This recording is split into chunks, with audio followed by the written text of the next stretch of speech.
You smile, you nod, you agree. And somewhere deep inside, something is screaming.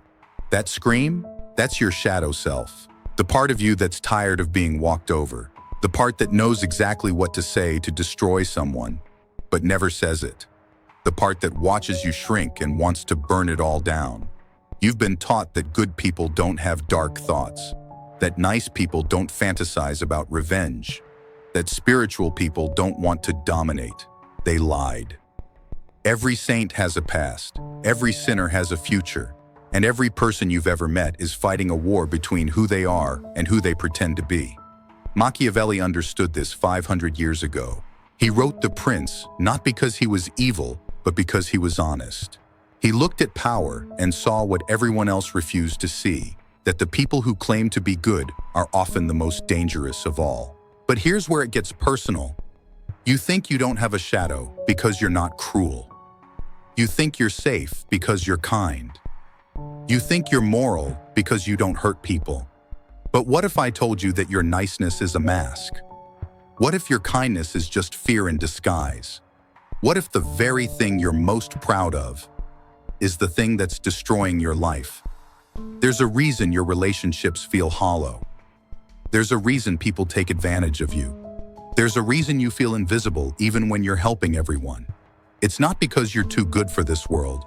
It's because you're playing a game you don't understand with rules you refuse to learn. The shadow isn't your enemy. It's your power source. The darkness isn't what you need to overcome. It's what you need to integrate. Carl Jung spent his life studying this. He discovered that every person has a shadow self, the repository of everything we've rejected about ourselves. Our anger, our selfishness, our desire to dominate, our capacity for destruction. Most people spend their lives running from their shadow, denying it, projecting it onto others, pretending it doesn't exist. But here's what Jung learned from his patients and what Machiavelli knew about power. The people who integrate their shadow don't become evil. They become whole. They become dangerous in the best possible way. They become people you can't manipulate. Think about the last time someone made you truly angry. Not annoyed, not frustrated, furious. What did you do with that rage?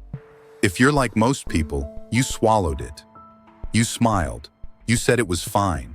You turned it inward and felt guilty for having the feeling at all. That's not emotional intelligence. That's emotional cowardice. And it's killing you slowly. Your shadow self saw the injustice. It wanted to fight back. It had the energy to defend you. But you silenced it because you thought that's what good people do.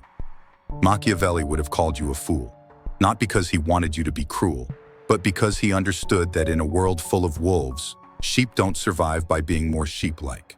They survive by remembering they have teeth. But here's what most people get wrong about Machiavelli. They think he was advocating for cruelty. He wasn't. He was advocating for strategic thinking, for understanding power dynamics, for being honest about human nature instead of pretending we're all angels. The Prince isn't a manual for psychopaths. It's a survival guide for idealists who want to actually change the world instead of just feeling good about themselves. And your shadow? It's not a monster you need to cage. It's an ally you need to understand. Jung called this process individuation, becoming who you actually are instead of who you think you should be. It's terrifying because it means admitting that you're not just light. You're not just good. You're not just pure. You're human, and humans are complex, contradictory, capable of both creation and destruction. Here's an experiment. Think of someone in your life who has power over you, someone who makes you feel small, someone who takes advantage of your kindness. Now imagine what your shadow self would say to them. Not what you would actually say, what that dark, honest part of you wants to say. Feel that energy? That's not evil. That's life force. That's the part of you that refuses to be diminished. But instead of using that energy, you've been taught to suppress it, to be ashamed of it, to pretend it doesn't exist. And where has that gotten you? Machiavelli observed that the most dangerous people aren't the ones who openly display their power. They're the ones who hide it, who smile while they scheme, who present themselves as harmless while they manipulate from the shadows. Your shadow self isn't asking you to become one of those people. It's asking you to stop being their victim. There's a difference between being cruel and being strategic, between being evil and being effective, between being a monster and being someone who can't be manipulated by monsters. Jung found that his patients who integrated their shadow became more compassionate, not less, more loving, not less, more effective at helping others, not less, because they stopped being doormats masquerading as saints. They stopped enabling bad behavior by refusing to confront it.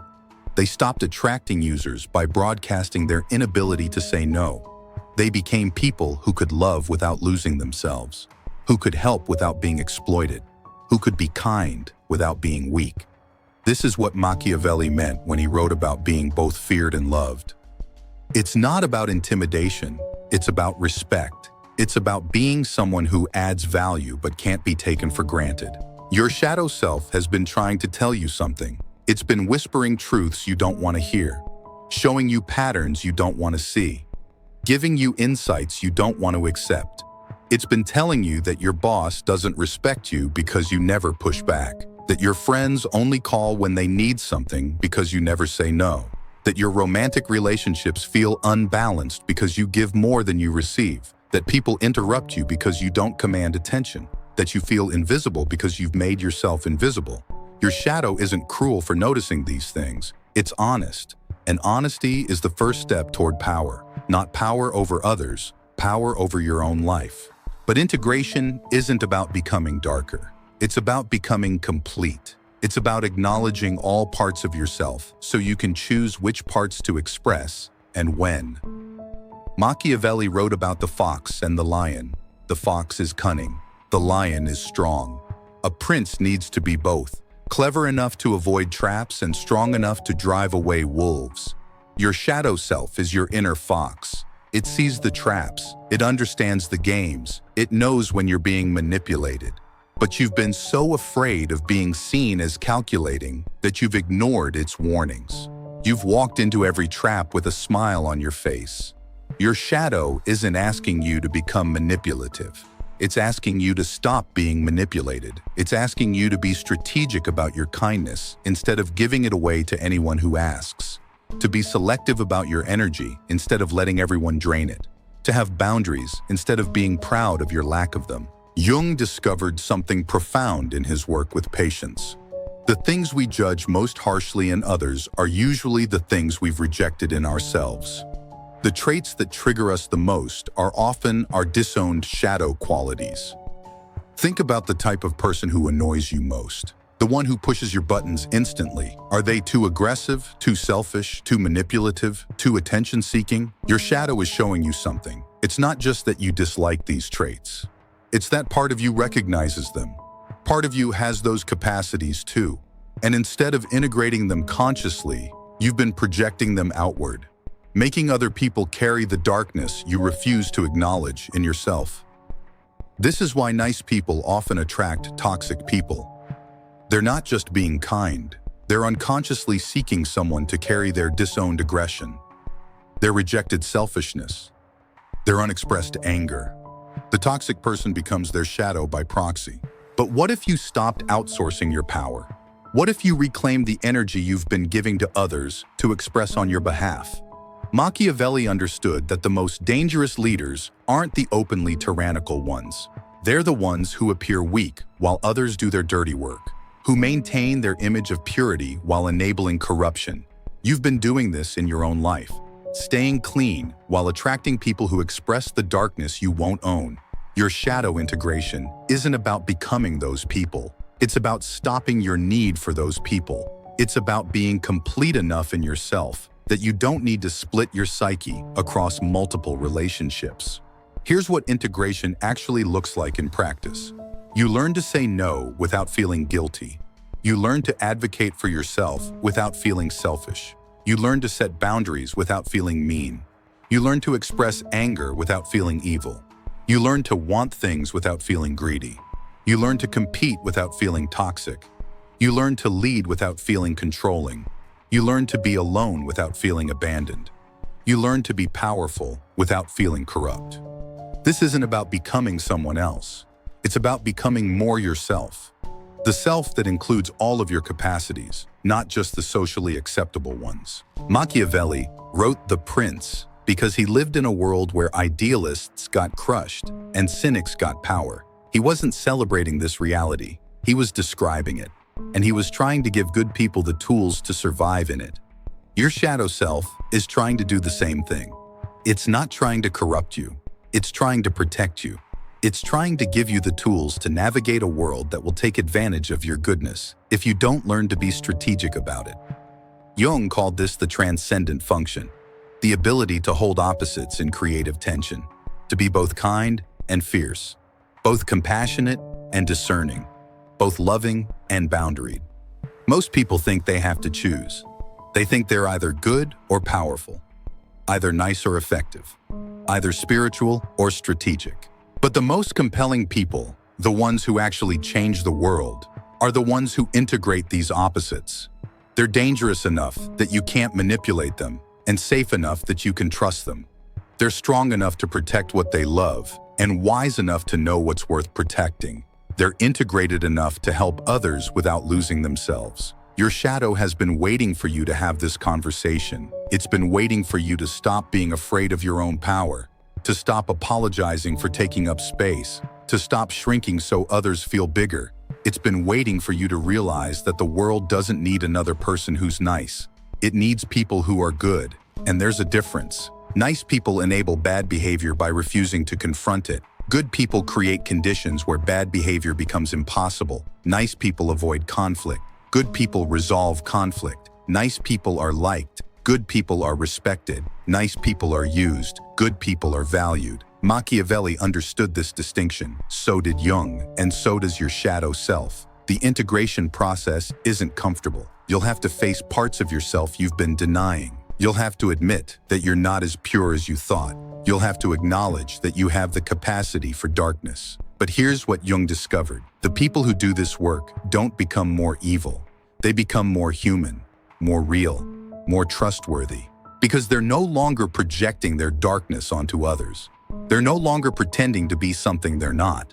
They're no longer splitting themselves in half to maintain an image. They become integrated, whole, powerful in the truest sense. And the world can feel the difference. People start treating them differently, with more respect, more consideration, more genuine care, because they're no longer broadcasting their willingness to be taken advantage of. They're no longer attracting people who need someone to dominate. They're no longer enabling dysfunction by refusing to address it. Your shadow self isn't your enemy. It never was. It's the part of you that's been trying to save you from yourself, from your own unconscious patterns, from your own self-destructive tendencies. It's been trying to show you that your niceness isn't serving you, that your people-pleasing is a form of manipulation, that your inability to say no is a way of controlling others' opinions of you. It's been trying to wake you up to the games you've been playing without realizing it. The game where you give more than you receive so you can feel morally superior. The game where you never ask for what you want so you can resent others for not giving it to you. The game where you avoid conflict so you can judge others for being confrontational. Your shadow sees these patterns, and it's tired of them. Machiavelli wrote that a prince must be willing to not be good in order to preserve what is good. This isn't about becoming evil. It's about being strategic about your goodness. It's about recognizing that sometimes being kind means being firm. Sometimes being loving means saying no. Sometimes being helpful means refusing to enable. Sometimes being good means disappointing people who want you to be nice. Your shadow self understands this. It's not asking you to be cruel. It's asking you to be effective, to be strategic, to be conscious about your choices instead of just reacting from conditioning. It's asking you to become a person who can protect what you love instead of just hoping others will be kind to it. The integration of your shadow self is the beginning of real power. Not power over others, but power with others. Not the power to control, but the power to influence. Not the power to dominate, but the power to create. When you stop rejecting parts of yourself, you stop rejecting parts of others. When you become whole, you can hold space for others to be whole too. When you integrate your darkness, you stop attracting people who need you to carry their light. When you own your aggression, you stop enabling people who need you to be passive. When you embrace your selfishness, you stop attracting people who need you to be selfless. You become someone who can engage with all types of people without losing yourself in the process. This is what Jung meant by individuation. This is what Machiavelli meant by strategic thinking. This is what your shadow self has been trying to teach you all along. The world needs you to do this work, not just for yourself, but for everyone whose life you touch. Because unconscious people create unconscious systems. People who haven't integrated their shadow perpetuate shadow dynamics. But people who have done this work, they become healers, teachers, leaders. They become the kind of people who can see clearly enough to help others see clearly too. They become dangerous to systems that depend on people staying unconscious, threatening to people who benefit from others being disempowered, incompatible with relationships that require them to stay small. And that's exactly what the world needs. Your shadow self has been waiting for this moment. The moment when you stop running from your darkness and start dancing with it. When you stop fearing your power and start using it wisely. When you stop being nice and start being good. When you stop being safe and start being real. When you stop being perfect and start being whole. This is your invitation. Your shadow self is extending its hand. It's asking you to step into your full power, your complete humanity, your integrated self. The question isn't whether you have darkness.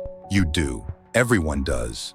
The question is whether you'll let it remain unconscious, where it can control you, or whether you'll bring it into the light, where you can work with it consciously. Machiavelli chose consciousness. Jung chose integration. Your shadow self is choosing to reveal itself to you right now. The only question left is, what will you choose? But if you think this is dark, wait until you discover what Jung found in the collective unconscious, what he learned about the shadows we all share, the archetypes that control us from beneath awareness. Because your personal shadow? That's just the beginning. There are deeper layers, older patterns, more ancient powers. And once you've integrated your personal darkness, you become capable of seeing the darkness that moves through entire cultures, through systems, through the very fabric of reality itself. That's where Jung's work gets truly dangerous, and that's where we're going next. The game was always there. Now you can choose how to play.